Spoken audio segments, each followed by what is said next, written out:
भारती। आइए सुने कार्यक्रम हवा महल।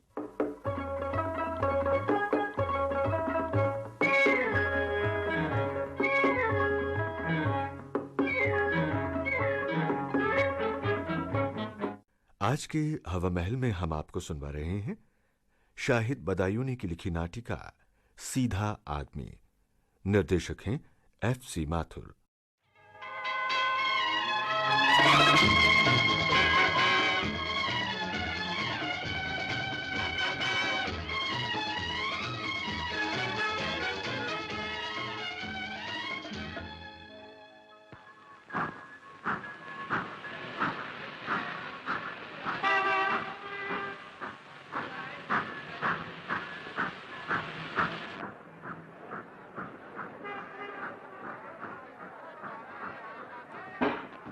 ये क्या करते हो मक्खन?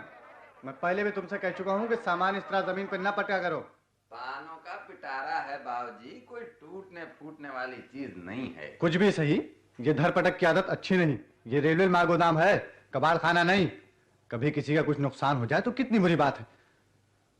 बाबूजी, पानों की बिल्टी आ गई हमारी? जी हाँ, आ गई। मक्खन, ये बनवारी लाल जी का सामान दे दो। इधर आइए साहब। जाइए। अच्छा बाबूजी, शुक्रिया। बिल्टी ठीक है? जी हाँ, बिल्कुल ठीक है। ये लीजिए। क्या नोट? ये कैसे नोट? बस रख लीजिए। ये आज नई बात कैसी? ताली दोनों हाथों से बजती है साहब, एक हाथ से नहीं बजती। क्या मतलब? हम एहसान फरामोश नहीं है साहब। आप भले ही कुछ न कहें, मगर हम खूब समझते हैं कि घोड़ा घास से यारी करेगा तो खाएगा क्या। आप जब से इस माल गोदाम में आए हैं, हमारा सैकड़ों रुपयों का फायदा हो चुका है। मेरे यहाँ आने से सैकड़ों का फायदा हो गया। जी हाँ, आपको तो मालूम ही है कि रोजाना हमारी पानों की बिल्टी आती है और ज्यों की त्यों मिल जाती है। वो तो मिलनी ही चाहिए, इसमें किसी का क्या एहसान है। उठा लीजिए अपनी ये नोट और आइंदा कभी ऐसा ख्याल ना करना। आइंदा देखा जाएगा बाबूजी, मगर अभी तो आपको ये नोट लेने ही पड़ेंगे। यानी आप जबरदस्ती मुझे रिश्वत देना चाहते हैं? रिश्वत मजबूरन दी जाती है साहब, जबरदस्ती नहीं दी जाती। और मैं तो ये रुपए खुशी से आपके बच्चों को मिठाई खाने के लिए दे रहा हूँ। माफ कीजिए, मेरे बच्चे इस किस्म की मिठाई खाने के आदी नहीं। मेहरबानी करके आप अपने ये नोट जेब में रख लीजिए। अरे कहाँ चले? ये रुपए तो लेते जाइए। कल आके ले जाऊंगा। सुनिए तो, अरे सुनिए तो। अच्छी बात नहीं। मक्खन, ओ मक्खन, ये रुपए तो दियाओ बनवारी लाल को। कहाँ है वो देखो, वो तांगे के पास खड़े हैं। लपक के जाओ। बाबूजी, ये आमों की करंडियां सेठ जी ने दी हैं आपको? मुझे दी है? जी हाँ, सेठ जी ने कहा है इसमें 5.5 दर्जन कलमी आम हैं। मगर हमने तो उनसे इनामों की फरमाइश नहीं की थी। क्या कीमत है इस करंजिया की? साहब, कीमत तो मुझे नहीं मालूम, पर हाँ, सेठ जी ने ये आम आपको तोहफे में भेजे हैं। तोहफे में दिए हैं? जी हाँ। ठहरो, कहाँ जाते हो? इधर आओ। ये करंजिया ले जाओ और अपने सेठ जी से कहना कि आइंदा कभी ऐसी तकलीफ ना करें। जाओ, ले जाओ। अजीब लोग हैं, एलानिया रिश्वत देने की कोशिश करते हैं। कानून का रत्ती भर भी खौफ नहीं।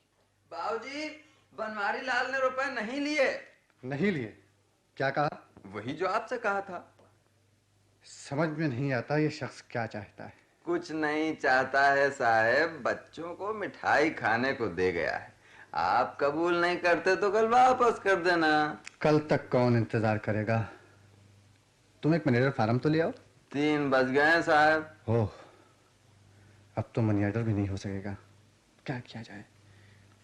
पुलिस स्टेशन पे जमा कर दूं या क्यों?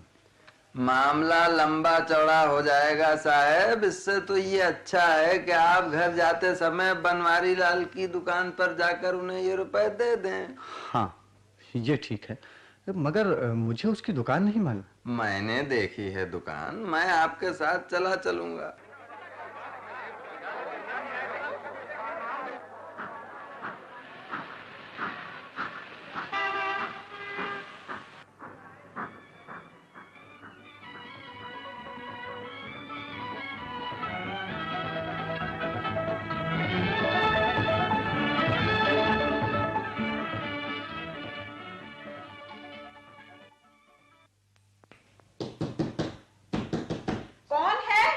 दरवाजा खोलो।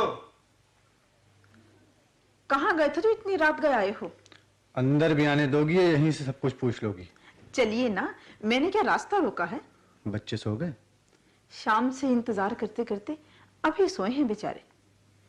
तुम्हें आज इतनी देर क्यों हुई? भाई क्या बताऊं, आज पानों का एक व्यापारी 10 रुपए का नोट दे गया, मुझे जबरदस्ती दे गया कम वक्त। क्यों? बच्चों को मिठाई खाने के लिए। हमारे बच्चों को? हाँ, मगर बच्चों का तो एक बहाना था। दरअसल रुपए उसने इसलिए दिए हैं कि उसके पानों की जो बिल्टी रोजाना आती है वो महफूज रहे और उसमें कोई दस्तंदाजी ना करे। ये तो तुम्हारी ड्यूटी है। मैंने हर चंद इनकार किया मगर वो नहीं माना और रुपए मेज पर डालकर चलता बना। फिर क्या, वही रुपए उसे वापस देने गया था उसकी दुकान पर। रुपए वापस कर दिए? नहीं, रुपए वापस नहीं हुए। वो दुकान पर भी नहीं था। मैं अब तक इसका इंतजार करता रहा मगर जब उसका नौकर दुकान बंद करके जाने लगा तो मैंने उससे कहा, भाई तू मुझे अपने सेठ का घर तो बता दे। ओह, तुमने उसका घर तक पीछा किया और रुपए वापस करके ही माने? यही तो रोना है कि रुपए फिर भी वापस नहीं हुए। वो कमबख्त घर पर भी नहीं मिला। अब सोच रहा हूँ क्या करूं। करोगे क्या? वो रोजाना माल गोदाम पर आता है ना, कल ये रुपए उसके हवाले कर देना। कल वो ना आया तो फिर उसकी दुकान पर हाजिरी देना और दुकान पर भी ना मिले तो घर के चक्कर। तन फरमाने और हंसने की तौफीक तो हुई मगर इस बात पर गौर करने की जरूरत नहीं महसूस की कि मामला कितना संगीन और खतरनाक है और मैं कितनी उलझन और परेशानी में हूं। रस्सी को सांप और राई को पहाड़ समझने वाले हमेशा उलझन और परेशानी में मुब्तला रहते हैं। मैं कहती हूँ तुम जैसा सीधा आदमी भी दुनिया में शायद ही कोई होगा। घर का ये हाल है कि बच्चों को दूध नसीब नहीं, उनके स्कूल की फीस अदा नहीं हुई है, फीस का बच्चों से रोज तकाजा होता और मेरी जान को रोते हैं। और जनाब है कि पारसाई का लबादा उड़े ख्याली अंदेशों में उलझे हुए हैं। जरा आंख खोलकर अपने इर्द गिर्द देखिए, लोग किस तरह जिंदगी बसर करते हैं और चैन की बंसी बजाते हैं। दूर जाने की जरूरत नहीं, नजमा की शौहर मकसूद की मिसाल हमारे सामने है। वाह वाह, क्या मिसाल पेश की है, सुभान अल्लाह। हंस क्या रहे हो? वो लोग जिस शान शौकत और रईसाना ठाट बाट के साथ जिंदगी बसर करते हैं, दूसरों को मुंह चाहिए। कुछ बसंत की भी खबर है? उनकी वो शान और शौकत रईसाना ठाट बाट खाक में मिल गए और उनके साथ ही साथ इज्जत और आबरू का भी जनाजा निकल चुका है। क्यों बिला वजह किसी को बुरा कहते हो? आज का अखबार देखो तो तुम्हें पता चलेगा कि मैं बुरा कह रहा हूँ या हकीकत बयान कर रहा हूँ। आखिर हुआ क्या? साफ साफ क्यों नहीं कहते? मकसूद मियाँ स्मगलिंग के इल्जाम में धर लिए गए हैं और कल से जेल की हवा खा रहे हैं। मकसूद कल से जेल में है? जुर्म इतना संगीन है कि जमानत भी नहीं हुई। ये देखो अखबार में फोटो है मकसूद मियाँ का। हजारों रुपए की माल की ब्लैक करने वाला स्मगलर रंगे हाथों गिरफ्तार। जी। मोटर इंतहाई तेज रफ्तार करने के बावजूद मुलजिम भागने में कामयाब ना हो सका। ओहो, ये तो बड़ा अफसोसनाक हादसा है। अफसोसनाक? इसमें अफसोस की क्या बात है? हाँ, ये कहो कि वाकया बहुत शर्मनाक है। कुछ भी सही, नजमा पर क्या गुजरी होगी? उस पर क्या गुजर रही होगी ये तो वही जान सकती है, लेकिन इस वाकये से अब उन लोगों की आंखें खुल जानी चाहिए जो मेहनत की रोटी को हकीर समझते हैं और नाजायज कमाई को जिंदगी का मकसद बनाए हुए हैं। खाना खा लो, फिर जरा नजमा के पास चलेंगे। तुम खाओ, मुझे भूख नहीं है। हाँ, मुमकिन हो तो एक प्याली चाय बना दो। चाय तो है मगर बगैर दूध की है। क्यों, क्या दूध वाला नहीं आया? उसने आज से हमें दूध देना बंद कर दिया। पिछले दाम मांगता होगा।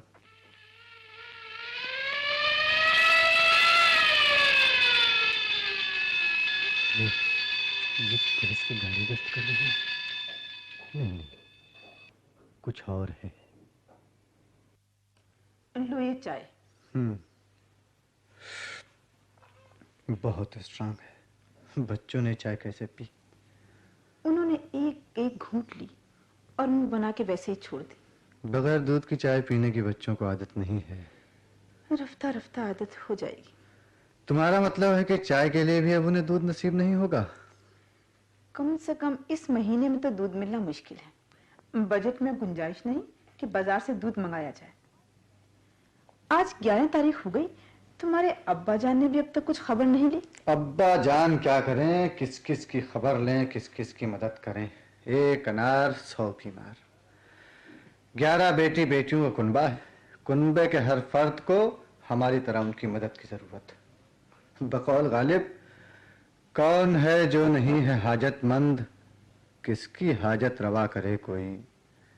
बेचारे को 150 रुपए पेंशन मिलते हैं, वो सब हम लोगों की नजर कर देते हैं। इसमें से अपने लिए एक पाई नहीं रखते, बच्चों को पढ़ाकर बसर औकात करते हैं। ज्यादा औलाद होना भी एक मुसीबत है। और मुसीबत भी कैसी, जिससे जिंदगी भर छुटकारा नहीं मिलता।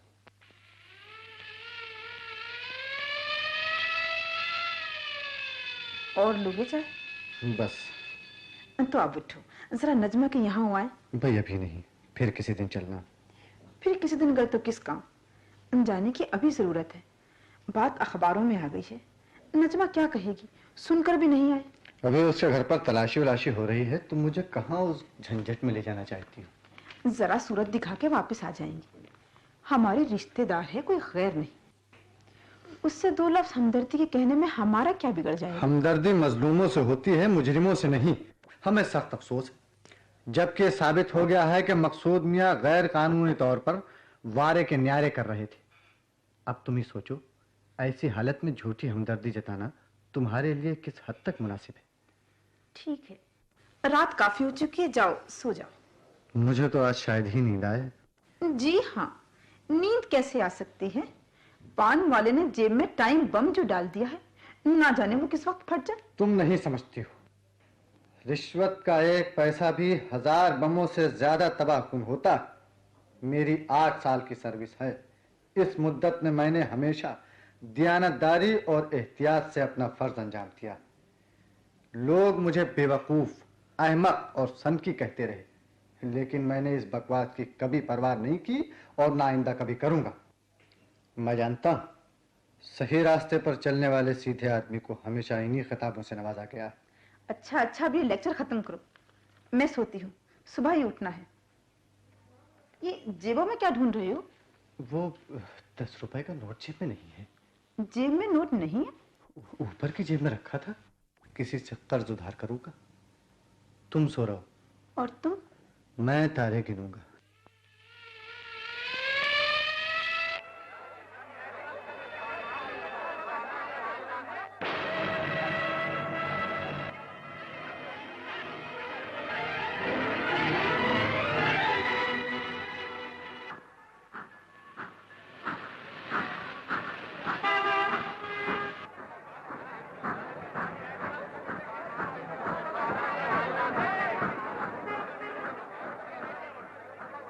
अरे भाई मक्खन, तुम्हारे बाबूजी आए नहीं अभी तक?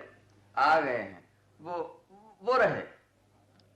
आदाब अर्ज़ बाबूजी, आप दुकान पर गए और ये नोट छोड़कर चले आए, नौकर से कहा भी नहीं। ये लीजिए। बनवारी जी, अब मुझे आप ये नोट ना दिखाइए, वरना मैं पुलिस के हवाले कर दूंगा आपको। अरे बाप रे। क्या हुआ बनवारी लाल जी? कुछ नहीं भैया, तुम्हारा बाबू बेचारा सीधा आदमी है।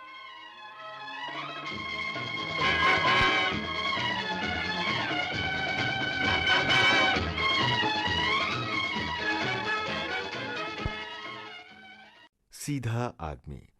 हवा महल में अभी आप शाहिद बदायूनी की लिखी यह नाटिका सुन रहे थे। इसे निर्देशित किया FC माथुर ने। ये विविध भारती की प्रस्तुति थी।